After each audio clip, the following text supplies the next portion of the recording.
Hello guys, this is Ray and welcome back to the new blog और video. जो भी समझना है समझ लो। मेरे पास माइक नहीं है, बाहर की आवाज़ हो सकता है आए तो बैलेंस कर लेना।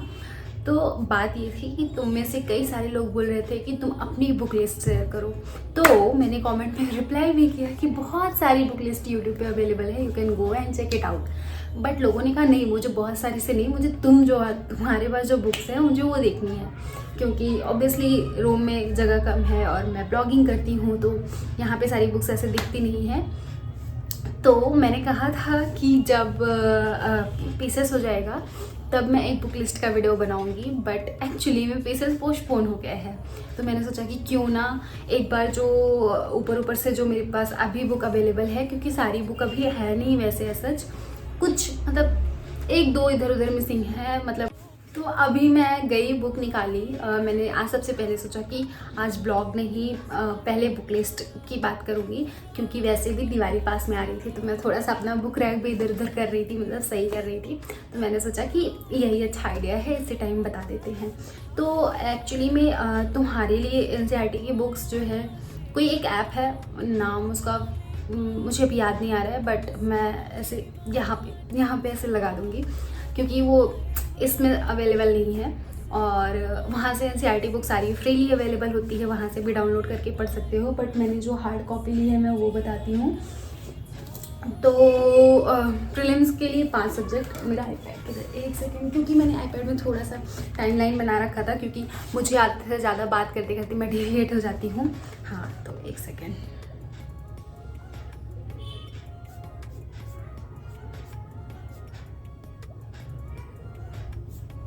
हाँ, तो geography, history, polity, economy, environment, art and culture, ये मेजर सब्जेक्ट हैं और इसी की एनसीईआरटीज़ में बताऊंगी।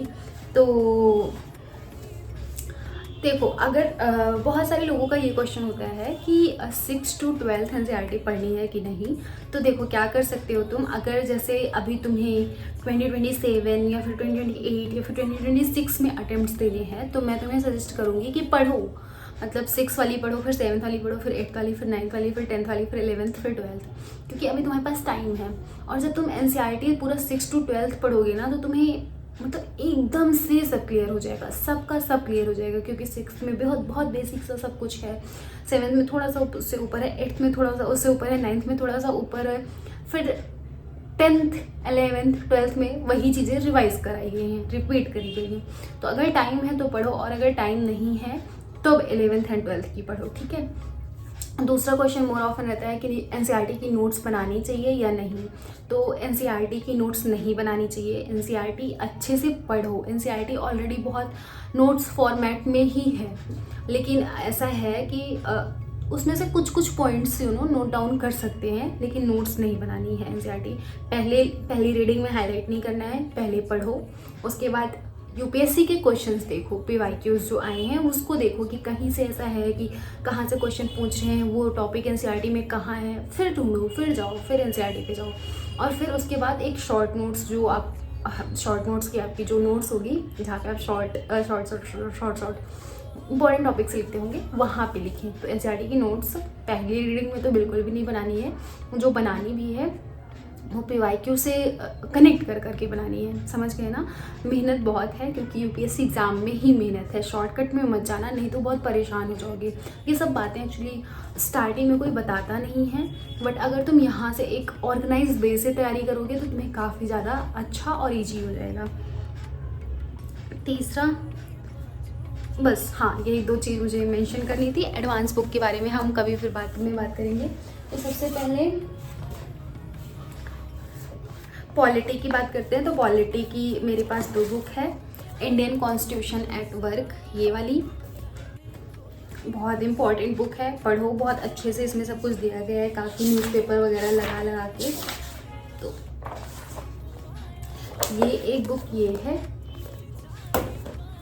दूसरी बुक ये है, political theory of class 11th। Polity के लिए मैंने जो पढ़ा है, लक्ष्मीकांत के अलावा क्लास 11th की पढ़ी है, ये पॉलिटिकल थियरी। पॉलिटिकल थियरी एक बुक है, कैसे करूँ समझ नहीं।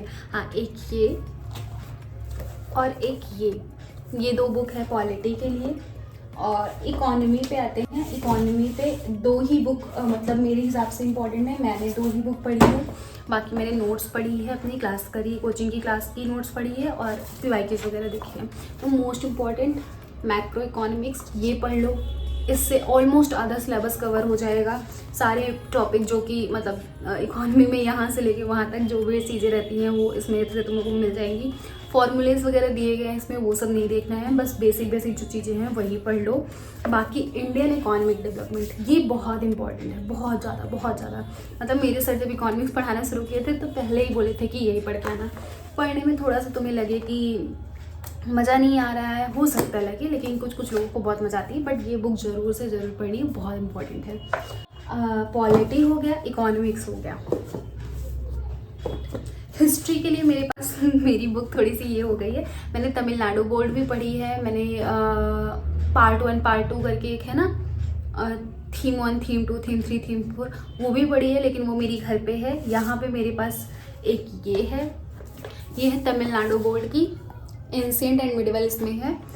और मॉडर्न ये है, ये एक्चुअली फट गई है, इस पर थोड़ा ऑयल वगैरह भी गिर गया है, क्योंकि ट्रैवल करना, रूम चेंज करना, इधर उधर लेके जाते रहना, तो इसकी वजह से। बाकी मैंने इसको भी पढ़ा, यू कैन सी मैंने पूरा लाइटिंग अंडरलाइन और हाईलाइट कर करके पढ़ा है। और पहली बार कुछ नहीं करना, पहली बार सिर्फ पढ़ना, दूसरी बार फिर जो इम्पोर्टेंस हो वहाँ पे राइटिंग करना। तो हिस्ट्री के लिए तमिलनाडु बोर्ड भी पढ़ी है और ये भी पढ़ी है। एंशिएंट इंडिया क्लास 11th की बाई राम शरण शर्मा। ये मेडिवल इंडिया, ये भी क्लास 11th की। ये part 1 modern India, social science part 1 modern India.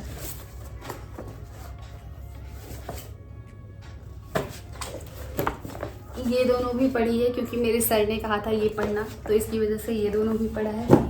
बाकी ये मोस्ट इम्पॉर्टेंट बुक है, पढ़ने में बहुत मज़ा आने वाली है, बहुत मज़ा आने वाला है। और इससे PYQs भी बहुत सारे आए हैं। मैं इसको पढ़ते वक्त बहुत ज़्यादा बहुत ज़्यादा इंजॉय की हूँ। तो तुम देख सकते हो कि मैं इसी में, ये देखो, black pagoda, sun temple, Konark, और पूरा सब कुछ इसी में ऐसे नोट टाइप का बना रही हूँ। ये देखो ऐसे करके पढ़ी हूँ, ऐसे करके। तो ये है most important and introduction to Indian art.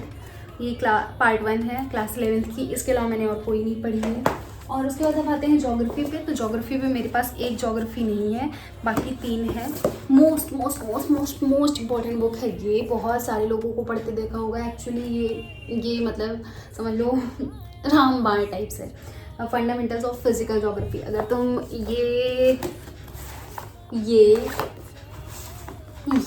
और एक और है वो पढ़ लोगे तो तुम्हें ज्योग्राफी के लिए और कुछ किसी भी एग्ज़ाम के, नॉट ओनली UPSC CSC, बल्कि किसी भी एग्ज़ाम के लिए ज्योग्राफी के लिए और कुछ तुम्हें चाहिए नहीं होगा।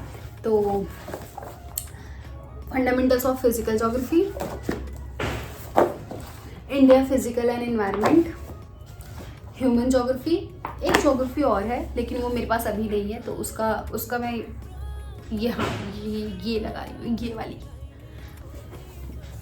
हाँ, तो बस यही इतना मेरे पास, यही इतनी NCERT है। और Atlas is the most important. ये बहुत पुराना हो गया, मुझे नया लेना है, बट एटलस। तो मैंने बस यही इतनी NCERT पढ़ी है, बाकी और कोई नहीं पढ़ी है। इसके अलावा एडवांस बुक पढ़ी है। एडवांस में भी बहुत सारे लोग बहुत सारी बात करते हैं, मैंने बहुत सारी नहीं पढ़ी है। मैंने इकोनॉमिक्स की कोई एडवांस बुक नहीं पढ़ी है। लक्ष्मीकांत पढ़ी है अलॉन्ग विथ कॉन्स्टिट्यूशन की PDF रखी है। उसके अलावा एथिक्स की बुक है मेरे पास, पॉलिटी की बुक है, बस इतनी। और एक दो 4 बुक है। बाकी क्लास नोट्स और जो कोचिंग में मिलती है बुक्स, मतलब विजन IAS की जो बुक्स मिलती है वो है, बस इतनी सारी चीज़ें हैं। तो आई होप कि तुम्हें मतलब समझ आ गया होगा। सो या that was the short video and important NCERT। Advance book का भी बताओ, अगर एडवांस बुक के लिए भी वीडियो बनाना होगा तो प्लीज़ मुझे कमेंट करके बताना, सो दैट मैं एडवांस बुक के लिए भी वीडियो बना दूँ।